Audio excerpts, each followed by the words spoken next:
Okay, so first of all, I would like to thank ENAR for giving me this interview.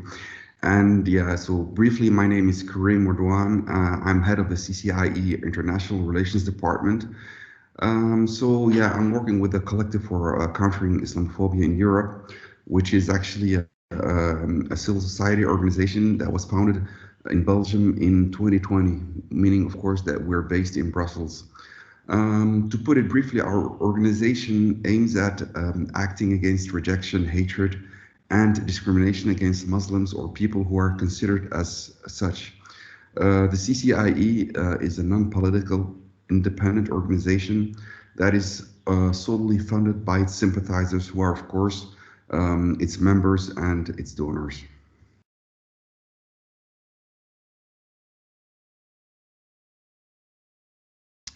So our organization is mainly focusing on anti-Muslim hatred. The CCIE considers Islamophobia as being all acts of verbal or physical violence and discrimination, whether it be against an establishment, a legal entity, or a natural person, due to its real or supposed belonging to the Muslim faith. So more specifically, I would say that the main activities of the CCIE revolve around three main themes. So first of all, we have legal and psychological support for victims of anti-Muslim hatred. Secondly, we're also raising awareness on Islamophobia by, of course, organizing campaigns, events, and also training sessions across Europe.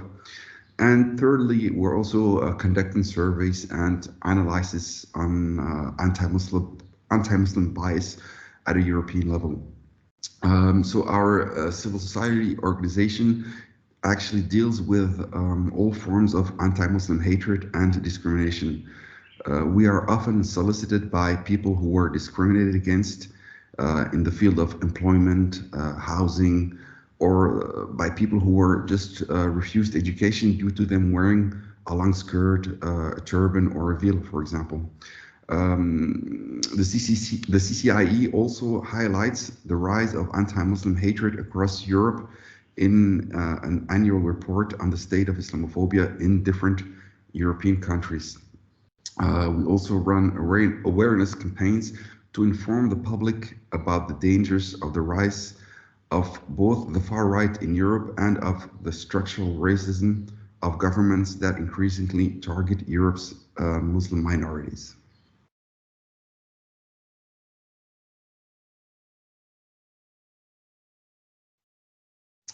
Well, currently, anti-Muslim hatred is very often the result of European far-right propaganda that, of course, aims to strengthen a feeling of hatred and rejection of the Muslim citizens on the continent. It is a dangerous trend that increasingly affects all layers of our societies, since far-right ideas, sorry, because yeah, the far-right ideas are actually becoming more and more mainstream. Today, Islamophobia constitutes the stock in trade of these movements that capitalize on the fear of European citizens in a context of economic, social, and identity crisis. So today, we might say that the CCIE's main concern is that they may cause disunion and ruptures within, with dire consequences, of course, for the cohesion of our European societies. It is important also to understand that anti-Muslim bias and propaganda results in exclusion, the impossibility for many Muslims to find an appropriate job, housing, etc. And it is, of course, women wearing the headscarf who are the main victims of these types of discrimination. And of course, the problem now occurs everywhere in Europe, and especially in countries like France, Austria, Sweden, Italy, Hungary, where we have nationalist and anti-immigration parties that gained a tremendous lot of power. And even in Spain, Germany, and Belgium, this trend also seems to emerge more and more.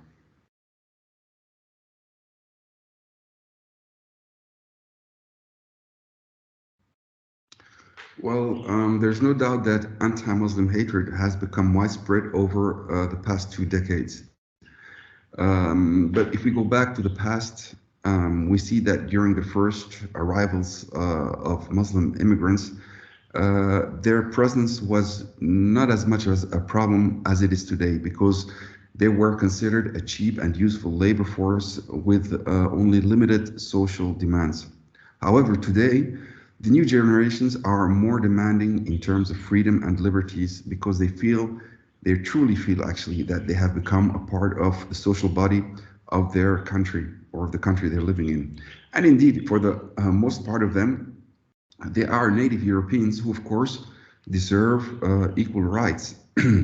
Other than that, we also can't underestimate the importance of the colonial past that, in the European mind, constructed the figure and the image of the Muslim man and the Muslim woman.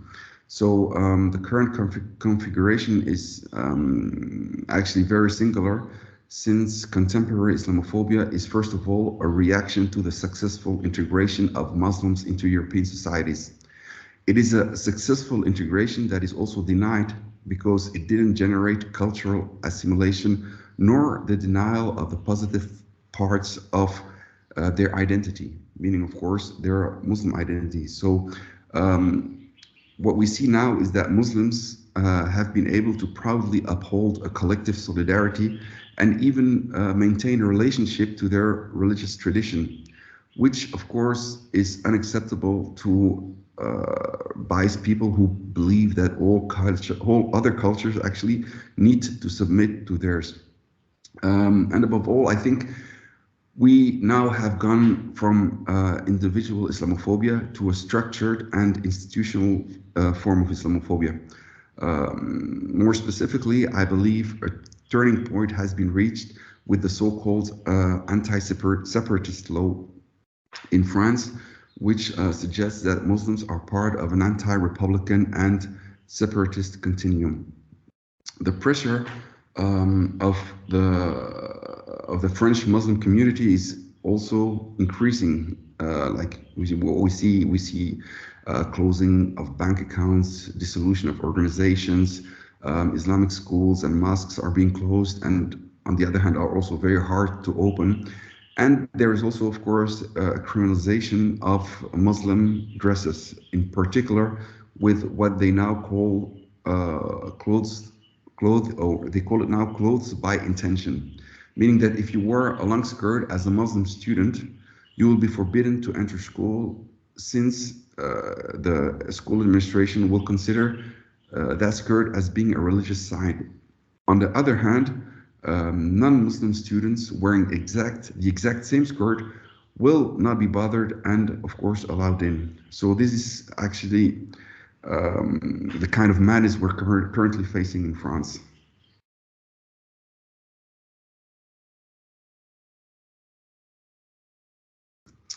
I would say mainly the criminalization of the fight against anti-Muslim hatred.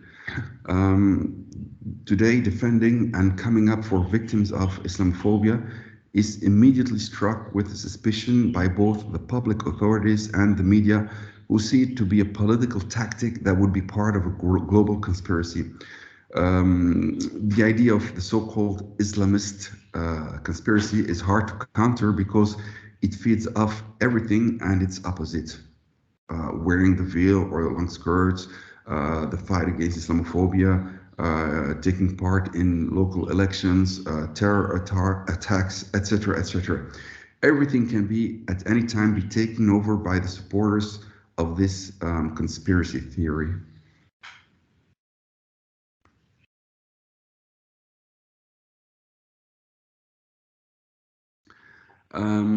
I think it mainly were the numerous efforts to make Islamophobia an increasingly recognized form of racism, despite the fact that its existence is constantly being contested.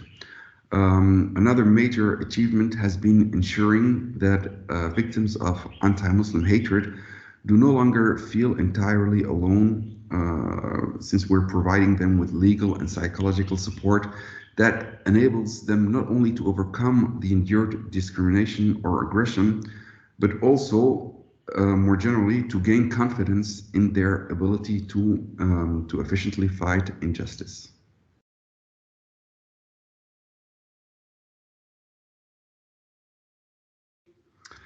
I believe that the civil society organizations must unite, network, and create partnerships to resist pressures so that they may ensure that their struggle is not being criminalized by far-right groups who often, of course, accuse them of conspiracy against the institutions.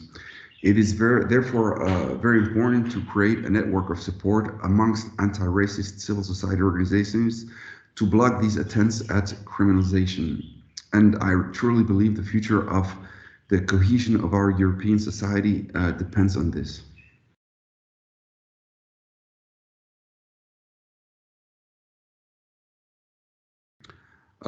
First of all, I would tell them to bear in mind that fighting anti-Muslim hatred or any other form of racism does not only mean you're defending Muslims or a specific minority, it actually means you're fighting to guarantee the rights of everyone. History has shown that if subtle forms of repression against a specific minority are not being fought against, they tend to spread to the rest of the society. Secondly, I would also tell them to be aware that of the fact that fighting against a structural, institutionalized, and normalized form of racism, as is the case today with Islamophobia in several countries, can prove to be very costly on various levels, and that everybody in this struggle should therefore know how to protect himself or herself in order to be able to continue this fight in the long run. And thirdly, I think it is also important that one should make sure to build bridges with other forms of exclusion. For example, we can make anti-Muslim hatred a means to raise awareness of other forms of racism, injustices, and persecutions.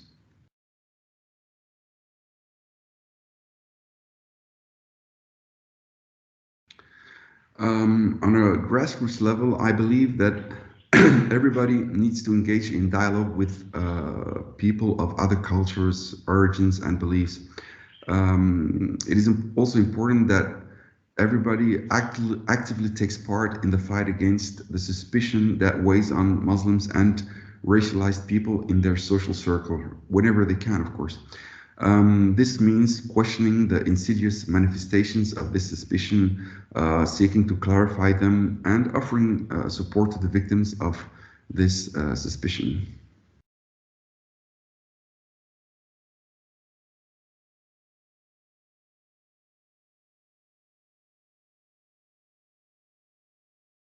Well, aside from the rise of the far right, a main cause is the proliferation of conspiracy theories claiming that Muslims are replacing Europe's local populations.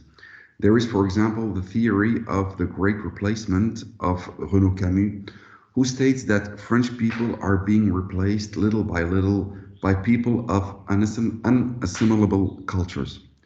There is also the theory of Islamic separatism that was theorized by Gilles Kepel and Bernard Rougier, which consists in saying that practicing Muslims wish to separate themselves from the French society by creating a parallel society.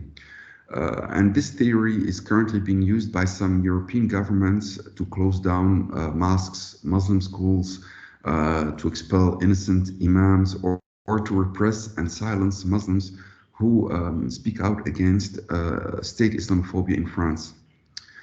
As for the impact, several studies have shown that this form of discrimination causes psychological damage to many Muslims who are continually being stigmatized and repressed when they wish to maintain their identity or organize themselves within their community. On the other hand, it is known that this repression, that is of course being justified in the name of de-radicalization, often produces the opposite effect and precisely radicalizes young people who have suffered frustrating humiliations.